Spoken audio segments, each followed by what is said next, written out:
This is Tony Chimmel, and I'd like to introduce the hosts of the Game Marks podcast, George Feis and Johnny Clash.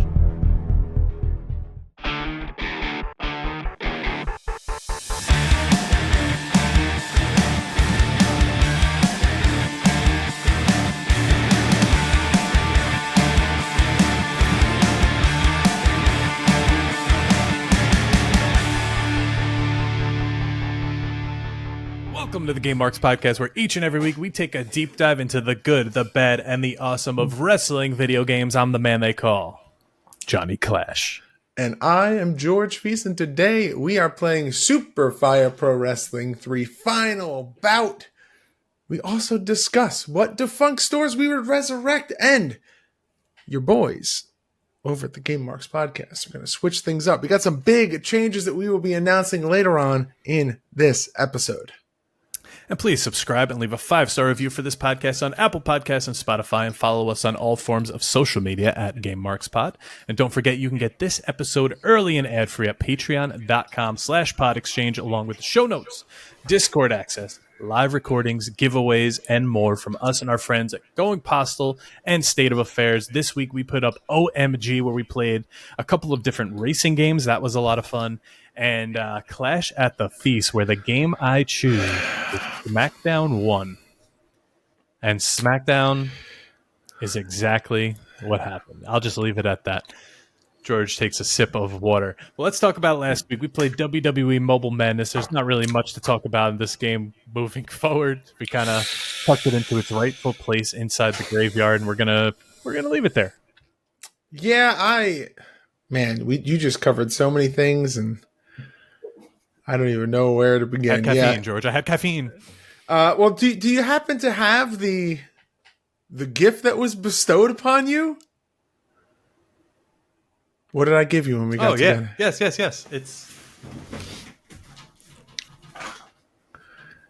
It's in the nice belt stand that you also gave me. But George was nice enough. If you're going to tout your win, you might as well just... George was nice enough to hand over and recustomize one of the Clash at the Feast championship belts. So this is now in its rightful home with the current reigning, defending Clash at the Feast champion. Suck it, Justin Summers. Yeah, so I've got the, for the video version watchers, in my case, I've got the Season 1 belt. Clash made that Season 2 belt, and I felt that he needed a belt for how dominant he has been the past couple of months. So Bubba Ray Dudley, but it doesn't fit over my big ass head. It only felt right that he also should have his own belt to display and showcase that he is also a Clash at the Feast champion. But yeah, going back to Mobile Madness, John. Yeah, there's not a whole lot that needs to be said about that game. It was a Java game for old phones, and I don't know. We may be the only ones actually talking about that game now. But yeah, if you Google the game now, it's us that comes up. So yeah, we're the only ones. That's happened a couple times where when you Google the game, the podcast comes up, which is not a bad thing. But we forget about it. We move on. We were supposed to have a guest this week, and we said if that didn't happen, we would have an episode ready to go. And here we are with Super Fire Pro Wrestling 3. The guest will be here in, I would say, maybe 2-3 weeks instead. Yeah. We got a little bit of a recording break coming up next week. There will be an episode, don't worry. But I think after that, we'll get the guest in, and it'll be a fun time. But speaking of, George, we have a little bit of an announcement to make. Drum roll? Give me that drum roll. No, I want you to put it in. The drum roll. Those days are done. Okay. Starting next week, your boys, Johnny and George, the Game Marks podcast, we will be branching out. We're not just going to be covering wrestling video games any longer. You see, we had a long discussion about this. We tossed some ideas around. Could we do this? Could we do this? If we do just video games, it's kind of too broad. Where do we go with this? We decided we're going to start working on some game series. So stay tuned for the end of this week's episode when we tell you what the first series of a non-wrestling game we're going to cover starting next week. And that means next week we're doing the first part. The following week we're going to continue and we're going to run through almost, we're not going to say a complete series, but pretty much close to it because there's some we want to skip. So yeah, there's some in this series that we don't necessarily have to talk about or play, but yeah, I'm very excited. This is the next evolution. The running list that John and I have been keeping for wrestling video games is very quickly dwindling. Doing a video game almost every week for the past 5 years has really started to make a large dent, a sizable dent in that list. So, yeah, we want to keep this going as long as possible. We have no intention of stopping, which brings us to our next point. Starting in September, we're going to be moving to a bi-weekly, every other week format. This is something I feel is kind of long overdue because we do a lot for the show. It's only two of us. We both have jobs. We both have lives. I have a child. We both are doing a lot of stuff. So we got two other shows that we're producing and managing content for. We'll be able to keep this show at what I think at a high quality by doing that. Yeah. But also we'll be able to have even more content for that off week that we're not putting out an episode. We're going to have now the more Clash at the Feast. We're going to have more OMG, more Patreon content. And, GMP 24, maybe we'll add another YouTube show that'll come out that week. And it'll be the same amount of game marks. Don't worry. Yeah. So this is to counteract what has started to become a busy schedule. And like John said, rather than we're running out of games. Yes. Rather than take listen, I'll be honest. The list that we've been going, if we continue to do a game every week, we've maybe only got a year of the podcast left, which is kind of sad when you think about it, but also. And it's a lot of unknown games in a row. Yes. It would be like, multiple smaller Japanese games for multiple weeks in a row, and then we would pepper in a SmackDown vs. Raw, a WWE, because there's only a handful of those left, and it just wouldn't. I don't know, it just doesn't feel right to suddenly be like, well, we ran out of games, so we'll see you when the next game comes out, and then kind of stop doing stuff for a little bit. So, like John said, we go bi-weekly. Now we have we're stretching out that list a little bit longer, and we're going to start peppering in some non-wrestling games. So we are just a video game podcast now. We are the Game Marks video game podcast, which is kind of exciting and kind of what the basis of this whole show was from the get-go. There's nothing I love more. There's a love of two things that it just so happened that met together and John and I were interested in. So now we're exploring more interest in the world of video games. We're here, baby. We're here for the long haul. But with that, George, I think that's a good segue. It's now time to step onto that diving board. Oh. And we're going to take that plunge, put on those nostalgia goggles, and we're going to dive deep, head first, into Super Fire Pro Wrestling 3 Final Bout. Let's go.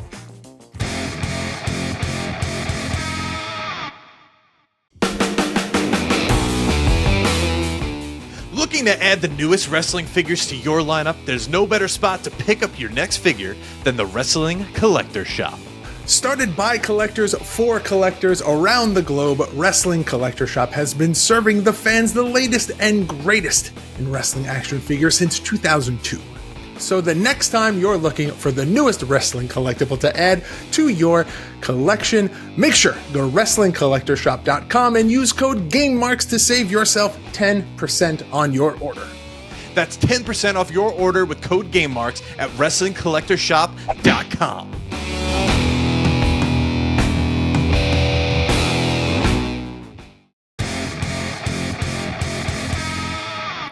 All right.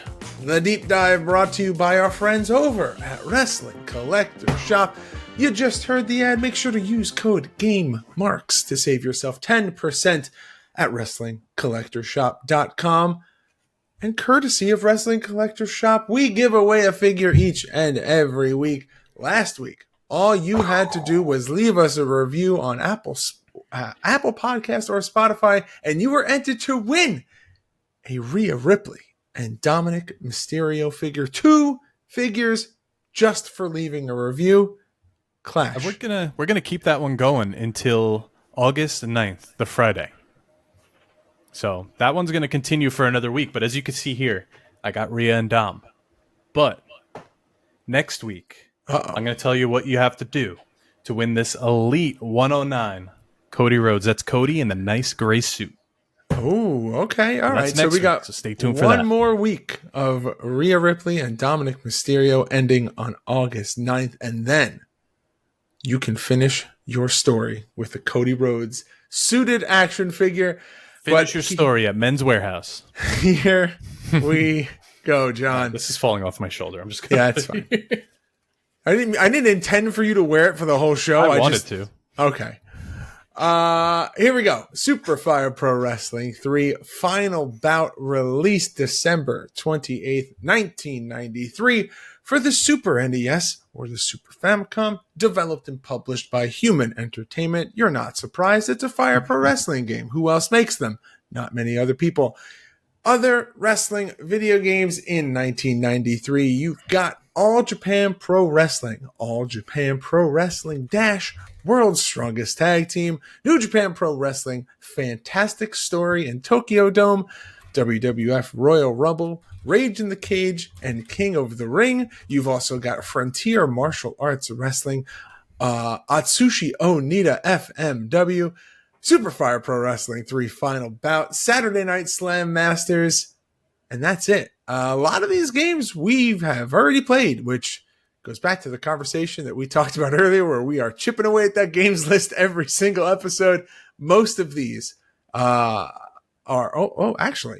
I think all but one is available in the archives. Which one? I don't think that we have done regular All Japan or All Japan Pro Wrestling, have we? I don't know. We did look into that. We did Tokyo Dome. World's Strongest Tag Team is what we almost did, but we've learned that that's actually Natsumi Championship Wrestling. We've done that multiple times. Yep. Royal Rumble, Rage in the Cage, King of the Ring, we've all did. Atsushi Onita, FMW, done. Final Bout is this week. Slam Masters, yeah.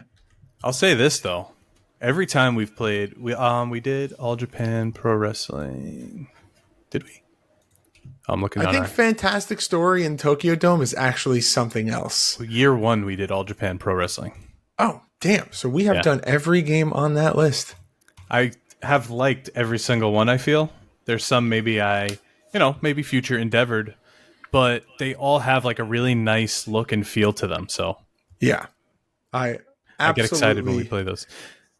Absolutely. So when you said we were going to play the World's Strongest Tag Team, I was like, okay, cool. That's one we haven't played. It looks nice, and that's because it's Natsumi Championship Wrestling, which was a decent game. So that's that. But let's jump into this here. 64 playable wrestlers. That's pretty huge. Redefined move engine. So the wrestling's a little different from 2, which you could feel as you're playing it. This doesn't have that Fire Pro timing where you lock up and you have to press. This is the one where you bend the knee, and then you go. So you wait for the dip, and then you go. The edit mode now allows for additional 12 more wrestlers, so a total of 76 playable characters. Your goal, become the world champion, as in every other wrestling game. And the tagline here is, legends aren't born, they're made. So pretty cool. Okay. Well, where to start? It's a Fire Pro game. It feels and plays and in and out is a Fire Pro game. It's very similar to Super Fire Pro Wrestling 1 and 2, just with a little bit of a different roster to each game. It follows the same kind of development that we've talked about with other series in the past. It has a good core game mechanic, and they just build and add, and I'm pretty sure the last time we talked about it was with another Fire Pro game, because that's what they are known for, taking something that is already good at its core and just adding more stuff with more wrestlers, more edits, and that's what Final Bout is. It is the tried and true Fire Pro, but with a little bit more polish. And, to see how it goes from, Fire Pro Wrestling 3 in 93 to where it is now with Fire Pro Wrestling World, you can... But not that far off. No. So while we think it's like a little really bit more old, polish. A lot more polish, but it's still the same game at the core, which I love. Absolutely. I love that that's still there. It's like we're so far gone, we don't see any of the mechanics of like SmackDown 1 in the WWE games right now. Yeah. But then you see like an animation here and there, you're like, oh, that Snapmare looks familiar from SmackDown vs. Raw 2011. Oh, yeah. And then how many years did they do the that clothesline? There was that one clothesline. There was the one animation that when you fell off the cage, everyone did like the spin-a-rooney. There was like, and that I feel like at a certain point they're like, hey, it's on a new engine, and they're just like, but these moves are so iconic that we're still gonna redo them in this new engine. Where as soon as you fall off the cage, you're still gonna do that spin-a-rooney type move, even though this is all brand new animations. But then at a certain point, now you just kind of land. There's no bouncing. Yeah. But somewhere down there, it's still there. So let's talk. That's what she said. Let's talk about the game modes here. I saw your face. I had to. One Night Dream Match. This is your exhibition mode where you can play single, tag, or a handicap match, a 1-on-2. The World Championship and title matches, this is available in both singles and the tag division, where you face off against the entire roster with a point system. You earn 5 points for pins, submissions, and critical knockouts, 4 points for DQs and countouts. You accumulate points, you qualify for the next match, and this is where you get the title match when you complete the mode. You get passwords where you can save your progress. You defeat 56 wrestlers to enter the title match and face the remaining 8. And when you win the title match, you unlock the boss characters. So, pretty cool. Man. I like that Fire Pro does always have those boss characters and just those unlockables.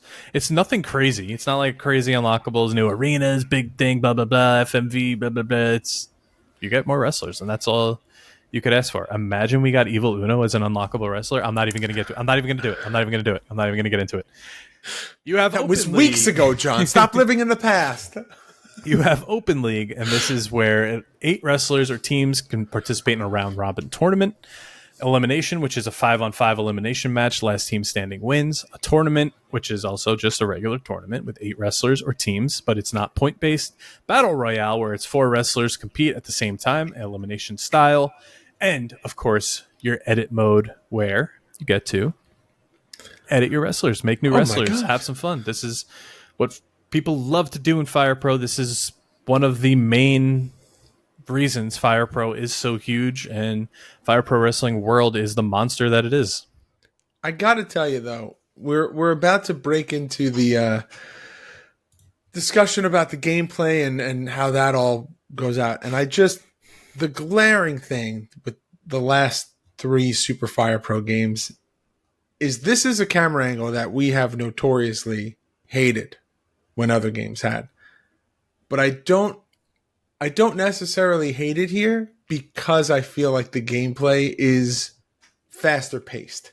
I feel like in other situations, in other titles that we've played that have had this like 3/4 running on a grid style, we have panned it and just, oh boy, does this not feel right? The running feels weird. Everything feels super jagged. But everything else about those games also felt very slow, where the animations for big moves, grappling, running itself all felt really slow, where here, maybe it's because we're used to it. Maybe it's because this is the 3rd title in this series that follows the same kind of thing. It doesn't feel... It's noticeable, but it's not inhibiting my ability to enjoy the game. No, and there was something I said when we loaded in the game, and that's because somewhere still in my mind we were playing an All Japan game, and then when it clicked that we were playing Fire Pro, like when we loaded in and those spotlights were on our wrestlers, I was like, oh, like, no worries, we already know what to do. We know how to play this game. It's the same as everything else Fire Pro we've done, so it's like riding a bike. We've said that a million times on this show. And it shows. Once we got in there, we had a great time because we just did it. We knew how to do it. All right, what do you say we cover this roster here? We got the actual likenesses here. We don't have the fake names. We have the real names of who they would be. So what do we want to do? One for one here? Well, usually what we do is that we take a quick commercial break and then we come back and we read this roster. All right, sounds good.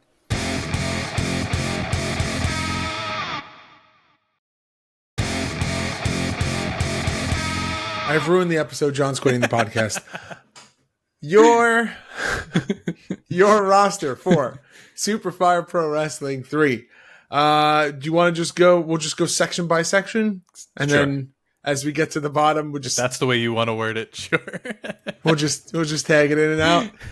Go for it. All Japan Pro Wrestling. You've got Akira Tao, Bruiser Brody, The Destroyer, Dory Funk Jr., Dynamite Kid, What? What'd you say? Nothing. What'd you say? I said I don't get paid enough. Oh, okay. Your roster for All Japan Pro Wrestling is... It is 10:30 at night, everybody. Akira Tao, Bruiser Brody, The Destroyer, Dory Funk Jr., Dynamite Kid, Jumbo Tsuruta, Kenta Kobashi, Mitsuharu Misawa, Stan Hansen, Steve Williams, Terry Gordy, Toshiaki Kawada, and Tsuyoki Kikuchi. New Japan Pro Wrestling, you have Antonio Inoki, Bad News Brown, Barry Gasper, Billy Gasper, El Samurai, The Great Muta, Hiroshi Hase, Joshin Thunder Liger, Carl Gotch, Kaiji Muto, Kensuke Sasaki,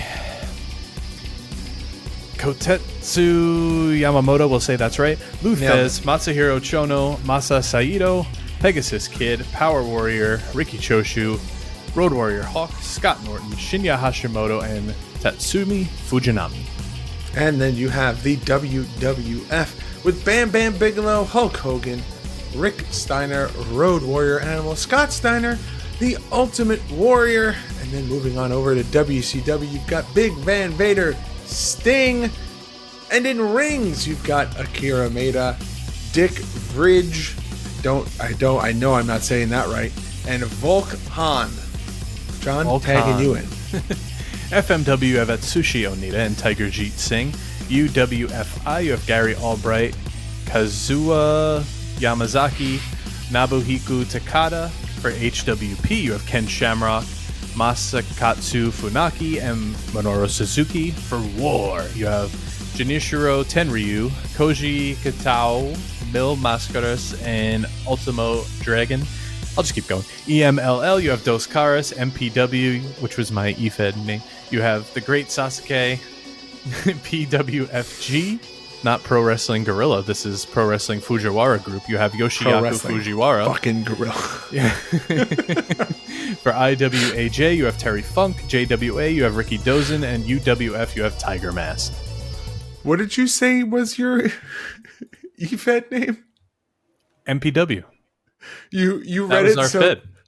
you read it so fast that all I heard was EMLL, Dos Caras. That was my wrestling name. I was like, it was your what? MPW, Millennium Pro Wrestling. Yeah, back in the day, that's what we had.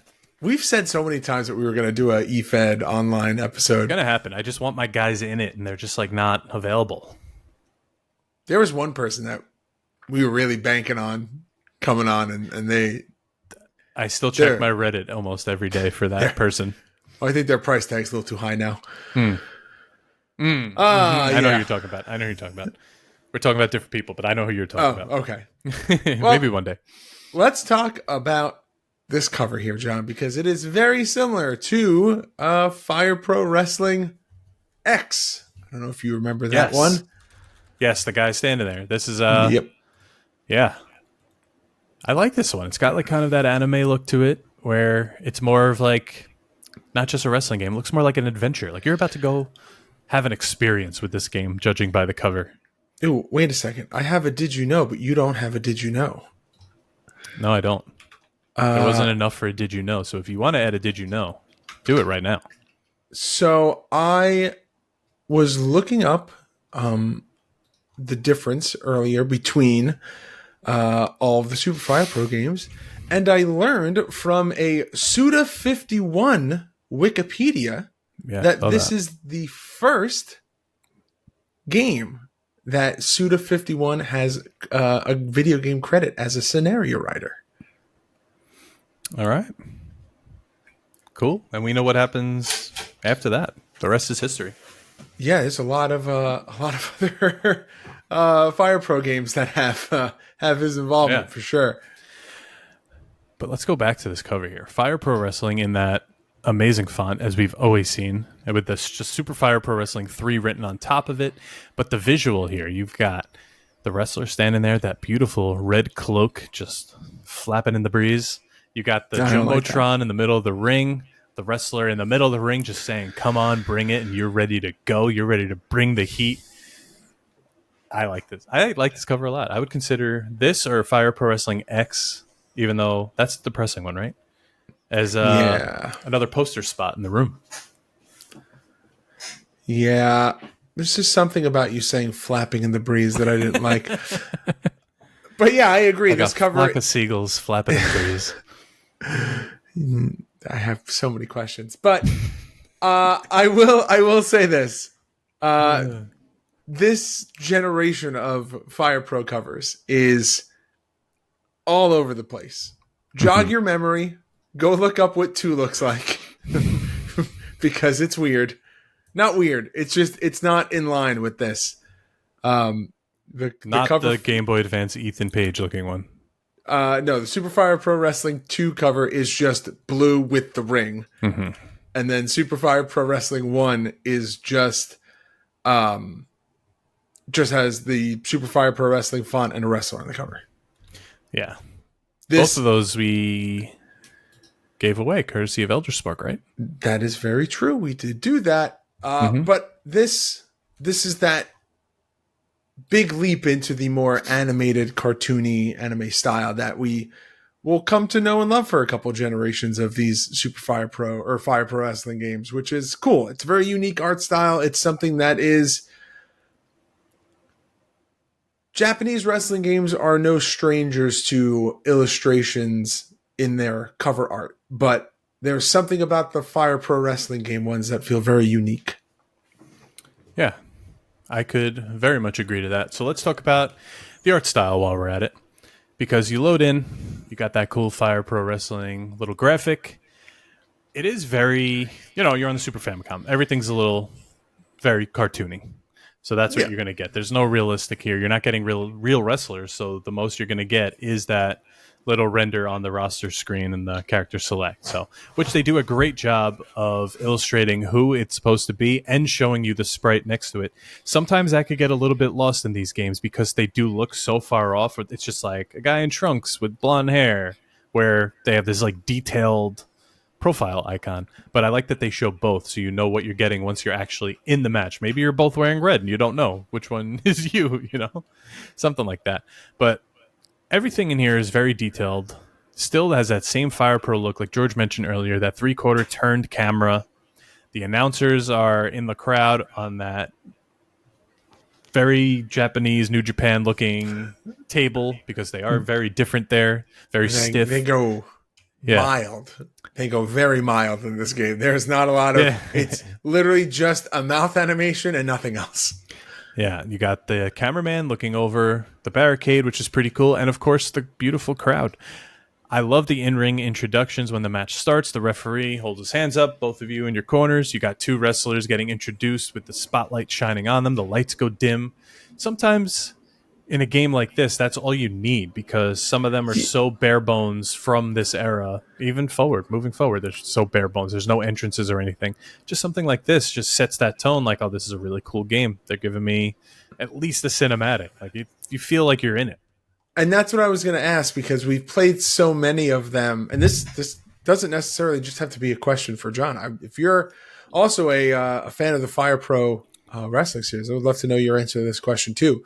With games like this, where it's earlier in the series and the presentation may not be the full fanfare that we're used to, there are other games that come out around this time that have full interest. Saturday Night Slam Masters comes out same year, has full walkout entrances in the game. Do you miss that here? Or is it something where, this, like you said, does this presentation scratch that itch enough where you're like, I don't really need anything else? Well, you know me, I skip entrances. That's very true. Saturday Night Slam Masters, for example, I feel is a little different. Because, is that maybe your limit of what you're willing to sit through? Well, it's just kind of like coming from the left, coming from the right, but it's like a big character entrance. It's pretty cool. The strobe lights are going off. Something like this, I feel like, is perfect. Like Fire Pro Wrestling World, where I have to walk down the ramp and taunt on my own and walk. Yeah, I know you hate that. I don't want to do that at all. I think something like this, No Mercy, one of the best entrances because it's just literally music, and you come out and you walk halfway down the ramp and you're done. One pose, done. Fight Forever, also great. Not a fan of Revenge entrance then? No. Way too long. With the fade out to white in between each step. Yep. Oh, it's 10 minutes to be Kevin Nash walking out of the ring. But I gotta say, going back to this game, the ring, everything looks pretty spot on, from the wrinkles in the apron, the turnbuckle pads, everything is so good. The wrestlers themselves match the environment. They all look great as well. It's not just where, like, think of WCW wrestling for the NES. You just have different wrestlers in different colored pants. Like this game, you're obviously on another generation of console from that, but you're able to tell, like, oh, that's Misawa, oh, that's whoever, like in the ring, like it's all there, like very detailed for what it is. Yeah, I feel like we talked about this when we did Fire Pro Wrestling 2. It's the small details that, unless you are really, really looking for it, you're not going to notice. But it is the details, not only in the ring and in the crowd. Like, the guardrail has so much texture that, comparing that to the game, to Mobile Madness that we played last week, where the guardrail was just a solid white bar, it's night and day. But that's where you can see that little extra level of detail within these sprites and these pixel environments that were being created at the time. It's just that little extra level of detail that helps you with immersion, even back in '93. Those little details go a long way now with world building and stuff in 2024 and beyond. But even back then, '93, this is doing a whole lot of heavy lifting and setting an arena feel. Well, even like I was saying with the entrances back then, you're not getting a disc, you're not getting a PlayStation game, you're not downloading any content. So they really put in everything to make this the best that they could for what it was. So yeah, I like it. But with that, why don't we go into some R&R, some ratings and reviews. Sit back and relax. You like that? We have the Game FAQ user rating, and it is rated a 3.5 out of 5 stars, which is considered good. Difficulty, a 3 out of 5. Length of hours played averages around 56 hours, which is a 3.5 out of 5 as well. So overall, just a good game. They're not rating it off the charts. It's not an off-the-charts game, I guess. It's just a good game. It's fun to play, and you could go through that title match and just have fun with it.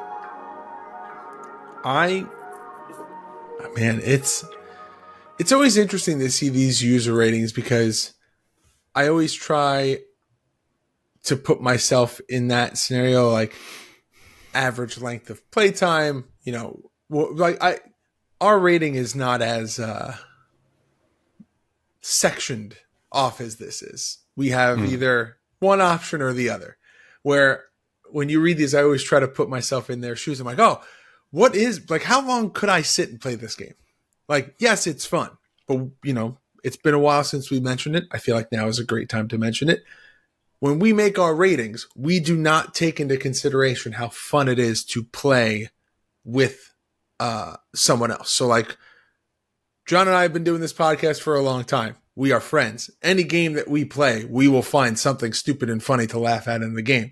So when we do the playthrough, the enjoyment factor of playing it with someone else does not factor into the voting. And I wonder if maybe some of that does here, where like you're going to play 56 hours of this by yourself. Well, you get the password for the title match, so you can go through it. That's true.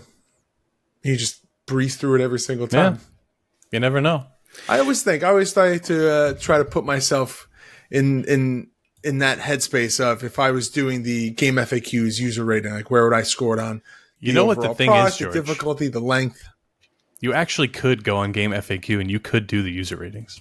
I could.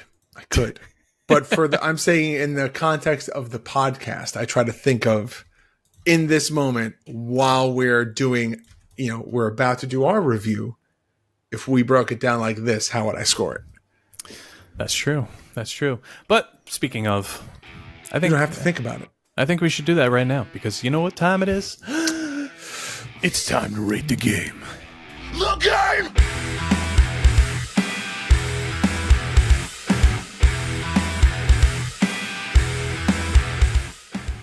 All right, George Feis. Super Fire Pro Wrestling 3. Will you play it forever?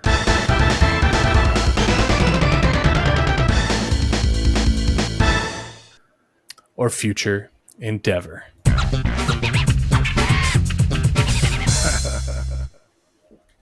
I think this is a very easy play it forever.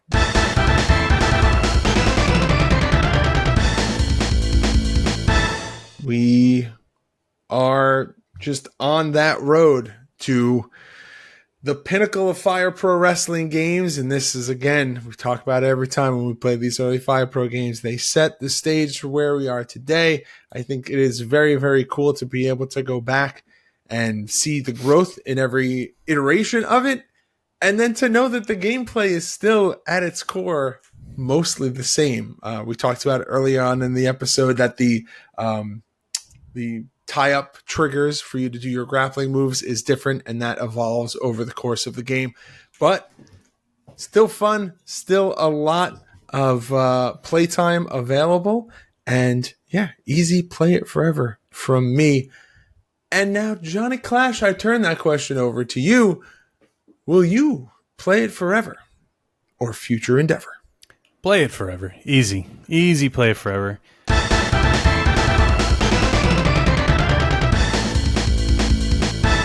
At no point during this playthrough was I like, all right, I don't really feel like playing this anymore. This is not that great. I actually like the little down-up mechanic in the lockup to show you when to hit the move. I think it helped me a lot because sometimes that Fire Pro timing is still a little wonky to me. I still can't get it exactly right. But to actually focus in and like see the guy's knee bend and you're like, okay, hit it now. Which, by the way, you didn't know why I was hitting it faster than you. I was on an N64 controller and I had it mapped to the C buttons. So I think it was just easier. Oh, I think it was just a little easier than hitting like an actual like face button. I don't know. Man. They're smaller, they click quicker. But yeah, play forever. And as I look back here in our running list of play forever future endeavors, the only Super Fire Pro Wrestling game we've ever future endeavored was Super Fire Pro Wrestling All-Star Dream Slam. X got a double piff.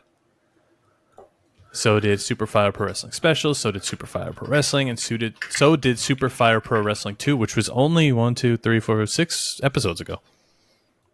So, oh, damn. Great trajectory here for the Super Fire Pro Wrestling series. And that's another double play it forever. Wow. All right. We're back. We're back at it. We had a little lull where we weren't agreeing for a couple of weeks. We're back at it. 2 episodes, 2 unanimous decisions here from both of us. But man, are you ready to get into the soft lock of the week? Let's go, baby.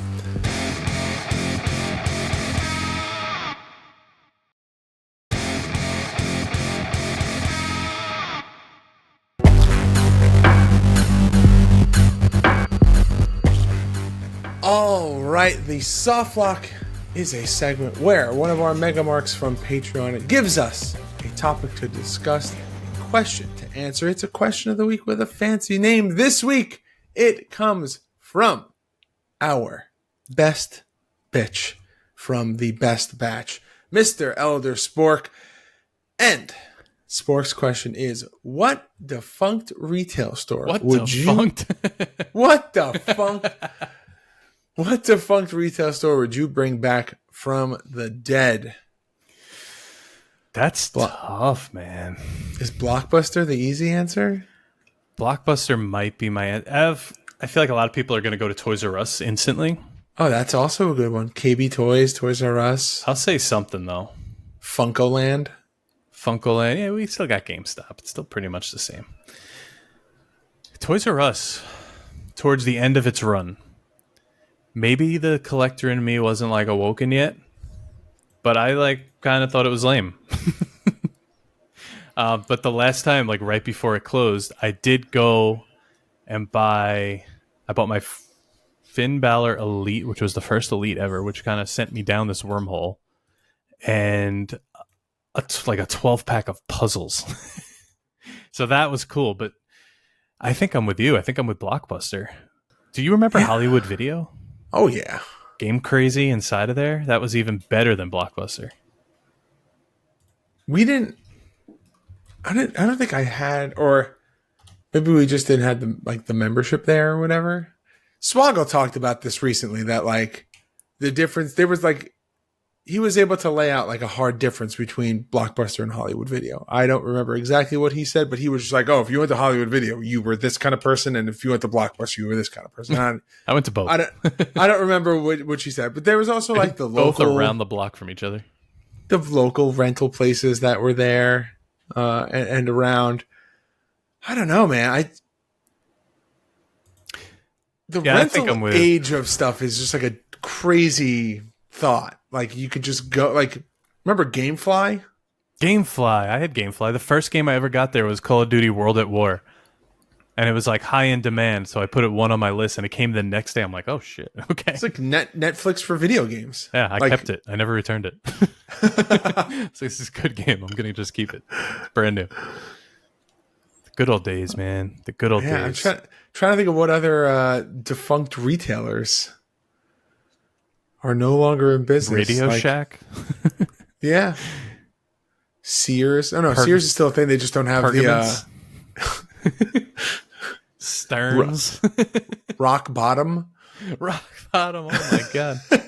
I remember when that pay-per-view came out. I'm like, why are they naming it? Is it sponsored by Rock Bottom?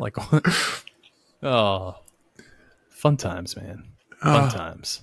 Yeah, but hey, let us know if you whether you're saying Toys R Us, KB Toys, Blockbuster. Maybe you got something. I was KB over Toys R Us because it was smaller. It had what I needed. I didn't have to walk around a million aisles. I didn't have to look at bicycles when I just wanted a wrestling toy. I was KB Toys because it was closer. And they were always loaded up on WCW stuff. Oh, yeah. And I always had a lot of Star Wars figures, which is just what I was into. But hey, let us know somewhere on the internet at Game Marks Pod. What retail store that is no longer in business would you bring back? Because technically, I think Toys R Us is still in business. They just now operate out of Macy's or an There's online. one in the American Dream Mall. It's just not very good. Yeah, and they're still open in Canada too, right? Yes. I think. Yeah. So asterisk next to Toys R Us, but it still counts for the sake of this softball question. But let us know what you would bring back. All right, John. But let's talk about this here because next week we talked about it earlier in the podcast. We're going to say it again now. The format of this podcast will be changing, not for every game, but the general idea is that we will be doing one or two wrestling games and then breaking down a series and then one or two wrestling games and so on and so forth. We are going to kick off this series with a game that John and I are on record as saying ate up a lot of our time in our youths. We are diving into the world of Tony Hawk's Pro Skater. Next week, we are kicking it off with 1 and 2, and then double episode. We will be following it up with 3 and 4, and so on and so forth. There are some that cover we will Undergrounds not be later playing. On. Yeah. Well, no, we could even do Undergrounds. We're not going to do Ride, probably, because we're not going to go and get a Wii and the skateboards and stuff. There's but also Tony Hawk 5, honorable Which- mention. is broken and probably unplayable. And then who knows? Maybe we'll at some point break down the remastered versions in there as well. We'll talk about them, at least mention them. But I don't think that we would be necessarily doing a Play It Forever Future Endeavor until the end of the series, where we would really just picking our favorite one, right? It's not like we we've could like give individuals Tony also. Hawk 1 or 2, Play It Forever Future Endeavor. I think maybe we we could. do that at the end of the series. All right, once all right, we've played, all right. once we've played them all. All right, I could dig that. Man, I could dig that. This is going to be a different experience here, but we are excited. We are Now here that we- for it. Yeah, it's a fresh coat of paint. Boo, be a man and play ride, says Soups. Wow. It's gonna be fun.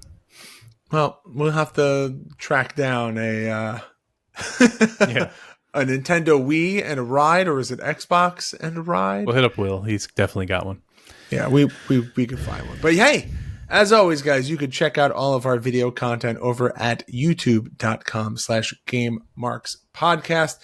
You can get all of our merchandise over at GameMarksPod.com/shop. We've got shirts available at ProWrestlingTees.com/GameMarksPod. We also have a full Pod Exchange merch store that is merchandise for this podcast, State of Affairs, and Going Postal, as well as just Pod Exchange itself. And that is available at PodXChange.shop, podexchange.shop. And if you like, what's up? Nothing. That was just a lot of dots and pods and. Welcome to the land of dots and pods. And if you like this podcast or our sister podcast and you would like to get more content from us, you can head over to patreon.com/podexchange. That is patreon.com/podxchange.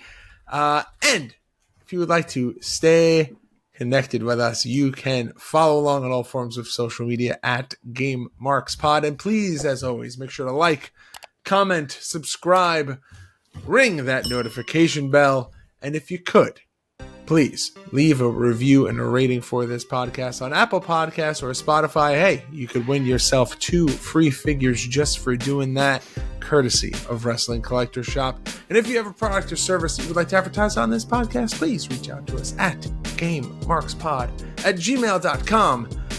As always, Johnny Clash, whenever you're ready, do that thing. Game over.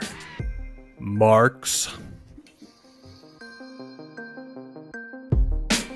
Game Marks Podcast, put them on the radar. Playing rare games, Sega Saturn, no Game Shark. Johnny and George work hard and they play hard. Future Endeavor games and put them in the graveyard. From the deep dive to the clash at the feast. How can I get more? That's question of the week. Follow on Twitch, there's nothing that they won't play. Game Marks Podcast every single Monday.